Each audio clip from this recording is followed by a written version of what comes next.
Was the food any good? It was fantastic. It was great, Stephen.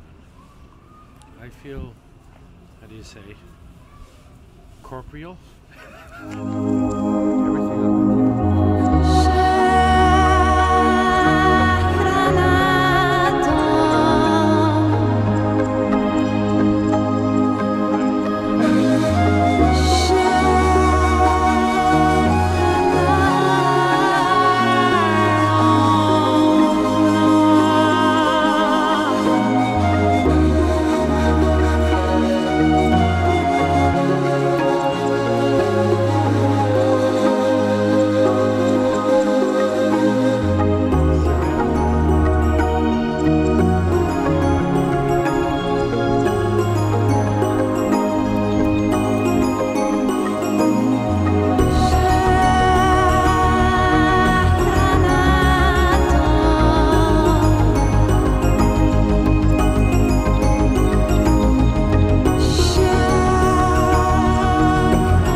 Mr. Daniel, I understand you were a big tennis player back in the day, back in the old McEnroe and Jimmy Connors and Bjorn Borg days. This is correct, but back then we were real tennis players. We weren't these big sissies. We had hardwood rackets. We used to swing them like hell. Sometimes they'd split and explode right there on the match. You'd have to get a new one. None of this soft, cushy, composite fiber stuff. Back then, tennis rackets were made of wood by real men. Yep. And I understand you have a Portuguese background. Some of your relatives used to teach tennis here back in the kind of British white woven fisherman's sweater period. Yeah, it was more of a seasonal thing. All the Brits had to come down here to play tennis because it just got a bit chilly for them in the UK, so they came down here to continue on their season and keep up with the good work. As you can tell, in this beautiful side of Portugal, it's sunny almost all the time, very California weather.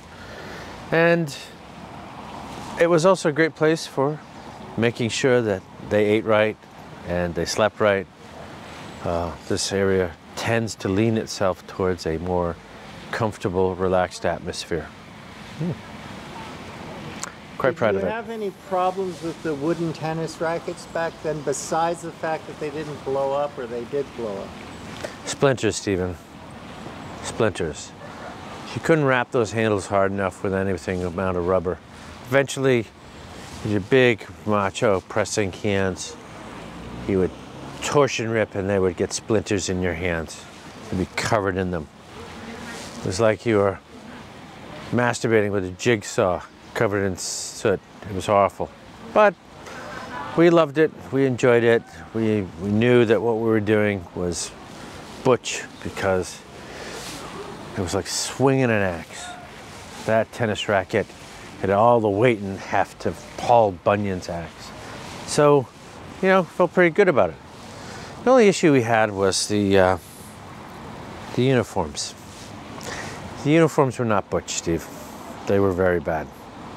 They were tighty-whitey shorts, pop collars, looked like a bunch of golf faggots with shorts on, which made us extra gay. So that part was a challenge. We didn't really like it, especially if you're working on a clay court. You'd always have these unsightly stains that you rub up and down on your legs when you're moving the ball around. So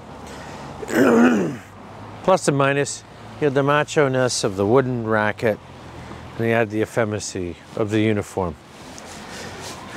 Confusing times, Stephen. Confusing times. Well, Mr. Daniel Tennis Man, thank you so much for all that information, and so glad to visit you here in Alcobaca. Alcobaca.